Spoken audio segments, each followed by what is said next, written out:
Muito bom dia. Encontramos-nos no Museu das Comunicações, num espaço que nos evoca o serviço da mala postal em Portugal. Um serviço que data de 1797. E encontramos-nos justamente neste local porque hoje o nosso programa vai versar sobre a comunicação. O ser humano é um ser humano em comunicação. Na verdade, nunca se poderia compreender o ser humano se ele não tivesse algo para dizer acerca de si próprio. E justamente essa é a função para a qual nós fomos criados: transmitir. Quer falemos ou não, quer atuemos ou não, nós estamos sempre a dizer algo acerca de nós mesmos. E as diferentes tentativas que o ser humano foi fazendo ao longo dos tempos evocam justamente essa ansiedade, essa necessidade de comunicar, de dizer algo acerca de si próprio, algo acerca do mundo que nos rodeia e de dizê-lo de uma forma cada vez mais completa, mais perfeita, utilizando para isso todos os meios e todas as técnicas ao seu dispor. E foi assim que, ao longo dos tempos, o ser humano foi procurando aperfeiçoar a comunicação que ia fazendo acerca de si próprio. Ao longo da sua história, o ser humano foi procurando novos meios e novas formas de comunicar, desde os desenhos das cavernas até aos sinais visuais e sinais sonoros. O homem foi desenvolvendo todo um sistema de comunicação que lhe permitisse interagir e dizer algo acerca de si próprio e do mundo que o rodeava. Depois foi simples, nós passámos para as ondas de rádio, depois para a televisão, mais tarde usámos os satélites, hoje estamos no meio da internet e dispomos de todo um sistema que nos permite comunicar de uma forma mais eficiente e de uma forma mais clara aquilo que nós pretendemos dizer de nós próprios aos outros. E para que essa comunicação seja realmente eficiente, isto é, para que entre o emissor e o receptor a mensagem a passar seja perfeitamente clara, este sistema deve ser o mais perfeito possível. O local em que nos encontramos, a Casa do Futuro, fala-nos de como já é uma realidade a comunicação do homem moderno. Uma comunicação que se quer não apenas eficiente, mas também que abarque agora duas outras componentes: a componente da segurança e a componente do conforto.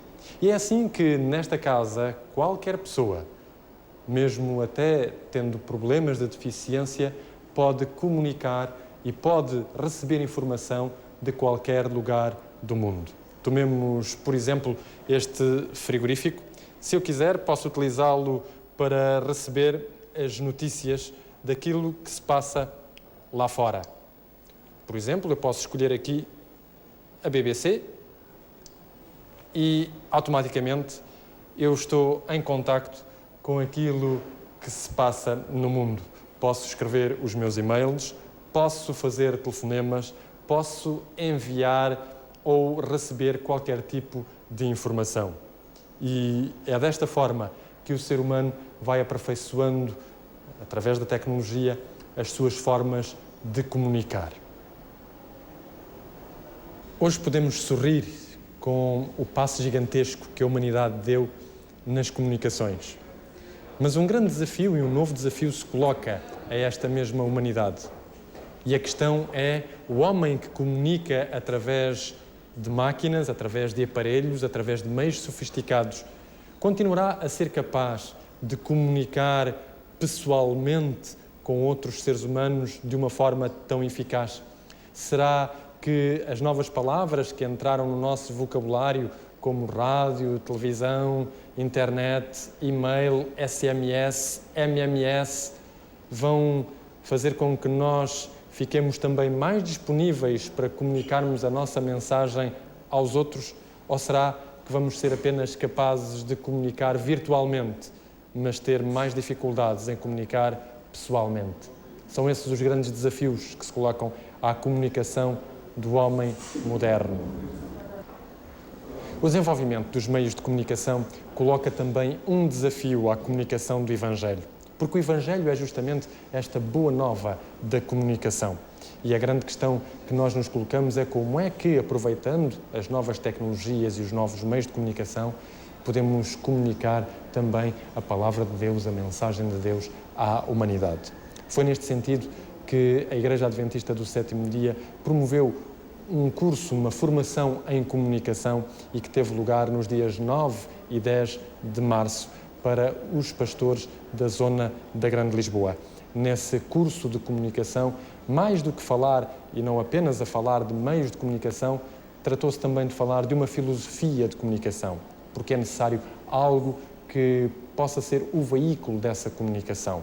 E o grande veículo da comunicação do Evangelho é a esperança que esse Evangelho pode dar às pessoas. Ray, why is Seventh-day Adventist Church so involved in communication?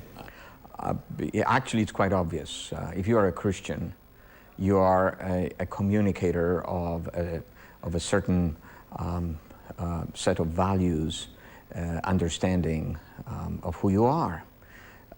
So it comes basically from knowing what and articulating in many and various ways of what Christ said to his disciples and to those who will follow him.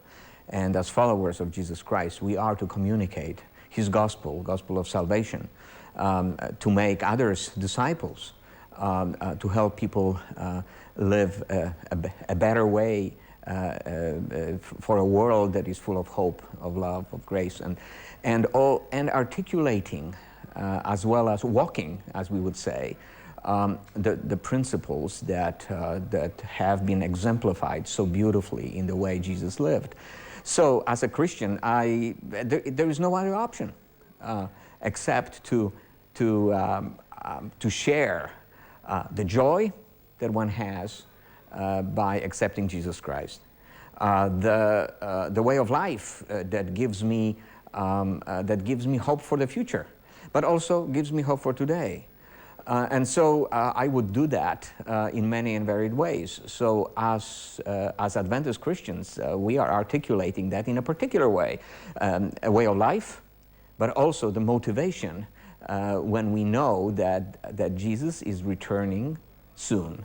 And we live with this blessed hope, as so beautifully stated in the Scriptures, awaiting Him to return, and His return will actually be the capstone of the victory that He won on the cross and in His resurrection.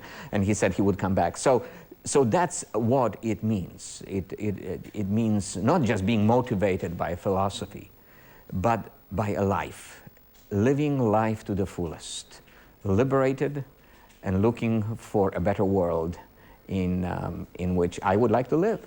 Which means are the church using to communicate hope? Before I tell you the answer to your question, let me say how wonderful it is to be in Lisbon, Portugal. It's a wonderful city, wonderful country. And in this seminar, we've had some very enthusiastic and good responses. So the means, the church uses all of the technology that is available to us to communicate hope. We use print. Many years now, print has been very important to us. But we use the internet. That is the generation of today. Many people have the internet. So we use the internet for sharing messages, lifestyle messages, health messages, and good stuff. We use the radio, and radio is still very important and powerful as a communication medium. Radio is the theatre of the mind, we say in English. It creates pictures in the mind. It's very powerful. And people want instant contact. They can always go to the radio. And we use television. The church invests a lot in television. And of course, we transmit by satellite globally through Hotbird in Europe. And this is a 24/7 or 24 hours a day, 7 days a week television. And our church is blessed with 6 24/7 television satellite networks. So we embrace technology in a very strong way because we want to communicate hope We want to communicate peace and a good life that we can make a commitment to people in this world. O que é que estás a achar deste encontro? Este encontro tem sido interessante. Temos ouvido experiências, temos ouvido algumas coisas que não nos passa pela cabeça, mas que vão servindo para nós, nas nossas igrejas, onde nos encontramos, ter agora uma outra percepção das coisas. Eu penso que tem sido bastante enriquecedor. Eu acho que depois de muitos anos de pastor, creio que estou sempre a aprender e creio que estes estudos que nos são apresentados nos ajudam claramente a compreender como é que devemos tratar a informação que possuímos e transmiti-la aos outros, aos nossos semelhantes, de uma forma mais eloquente e mais sábia, que possa ser útil também tudo aquilo que nós sabemos para transmitir aos outros. Não é? A comunicação, nós devemos ensinar os membros das nossas igrejas a comunicarem. Portanto, é importante que a nossa comunicação também esteja de acordo com a nossa forma de estar no meio do mundo. Foi muito importante aprender essas coisas e saber que nós podemos levar a palavra de Deus, o Evangelho. A declaração do Departamento de Comunicações da Igreja Adventista do Sétimo Dia diz que os Adventistas do Sétimo Dia comunicarão esperança, centrando-se na qualidade de vida que é completa em Jesus Cristo. E a Igreja Adventista do Sétimo Dia tenciona fazer isso utilizando todos os meios ao seu dispor: a imprensa escrita, a rádio, a televisão, a internet. No caso da imprensa escrita, a Igreja Adventista possui 56 casas editoras em todo o mundo e edita livros e revistas em 343 línguas e dialetos. E vamos justamente verificar quais as publicações que aqui se editam na nossa língua. Temos uma revista que é a revista Saúde e Lar, uma revista que está no mercado há cerca de 63 anos, não é? É talvez das revistas mais antigas e que ao longo destes 63 anos tem realmente correspondido a muitas inquietações e a muitas questões, não só no âmbito da saúde, como também no âmbito da família. Por isso, Saúde e Lar. Não é? Temos também a Revista Adventista, que é o órgão oficial da Igreja Adventista em Portugal e que é, portanto, produzido também aqui na nossa casa editora, que é exatamente a revista que procura responder também e, ao mesmo tempo, informar a Igreja Nacional das atividades a nível nacional e também das iniciativas da União Portuguesa dos Adventistas do Sétimo Dia. A revista Sinais dos Tempos é uma revista mais de cariz evangelístico, mas que procura também, como eu disse há pouco, responder a muitas questões de ordem, sobretudo espiritual. Manuel Ferro, o que é a Revista Adventista e para quem se destina? A Revista Adventista é o órgão oficial da Igreja Adventista em Portugal e destina-se a todos os membros da Igreja, portanto, a maioria das igrejas portuguesas com membros, portanto, e aí ela apresenta notícias, apresenta artigos de interesse para todas as igrejas adventistas. Também se destina a um público exterior que esteja interessado em temas da Bíblia, portanto. Tem apenas artigos em portugueses, portanto, ou tem também artigos que possam vir do estrangeiro? Não, tem artigos que vêm também do estrangeiro, de revistas congêneres, portanto, quer europeias, quer americanas, e tem, portanto, traduzidos, artigos que são traduzidos para serem introduzidos na revista. E o teu principal trabalho, neste caso, é tradutor e organizador da revista. Tradutor e organizador da revista. Mais ou menos quantas pessoas assinam a Revista Adventista? A Revista Adventista está, portanto, ao alcance, neste momento, creio que são de 2.500 pessoas, famílias adventistas, digamos assim. Porque numa casa adventista não vai haver duas revistas para uma família, vai haver uma revista para uma família. Portanto, cerca de 2.500 famílias adventistas têm a revista na sua mão. E, do teu ponto de vista, é uma revista atual, que expressa bem as preocupações que a Igreja Adventista tem e aos quais procura dar solução? Nós procuramos que a revista seja bastante atual. Trata assuntos relacionados quer com a vida espiritual da Igreja, quer também com a prática, digamos assim, no dia-a-dia do cristianismo, como nós o entendemos na Bíblia. E penso que tem artigos que tocam também a educação, a família, portanto, aspectos da saúde, que são realmente fundamentais para o desenvolvimento de uma sociedade melhor. E, nesse aspecto, a Igreja Adventista está envolvida. É uma revista que expressa a esperança? Muita. Nós procuramos passar artigos em que Jesus é o centro, em que Jesus é, portanto, o Salvador e em que nós podemos, através de Jesus, portanto, alcançar a esperança e a salvação. Um dos meios de comunicação que mais tem crescido exponencialmente é a internet. Diariamente, milhões de cibernautas comunicam entre si. E este meio de comunicação é realmente um desafio para a comunicação do Evangelho. A Igreja Adventista em Portugal tem duas presenças através destes novos meios de comunicação que nós iremos falar neste programa. Uma delas tem a ver com a própria instituição em si, a criação de uma página da internet da Igreja Adventista. A outra é uma iniciativa privada de alguém que procurou colocar à disposição de qualquer pessoa a Bíblia em CD-ROM. Nós vamos conhecer estas duas iniciativas mais de perto. Na página da internet da nossa igreja, neste momento, podemos já encontrar algumas coisas. Talvez aquelas que sejam mais significativas é a nossa história. Penso que é sempre interessante sabermos qual a história da igreja a que pertencemos. E também temos o endereço das igrejas, para quem nos queira visitar, ou também para membros que às vezes gostam de fazer uma visita à outra igreja e que queiram saber o endereço. Temos também algo que é muito importante, que é as nossas crenças, que isso é fundamental em qualquer igreja também, sabermos aquilo que acreditamos. E aqui nós podemos ver o que acreditamos e qualquer pessoa que nos visite também pode ficar a saber o que a Igreja Adventista acredita. Temos também algumas declarações oficiais, porque como Igreja também importamos com os acontecimentos que se vão dando no mundo e à medida que vamos vendo alguns acontecimentos, nós vamos prestando algumas declarações oficiais que vêm da Conferência Geral e podemos também encontrar algumas dessas declarações aqui. Temos também a nossa organização, como é que nós estamos organizados. Como Igreja temos também uma organização, uma hierarquia, por assim dizer.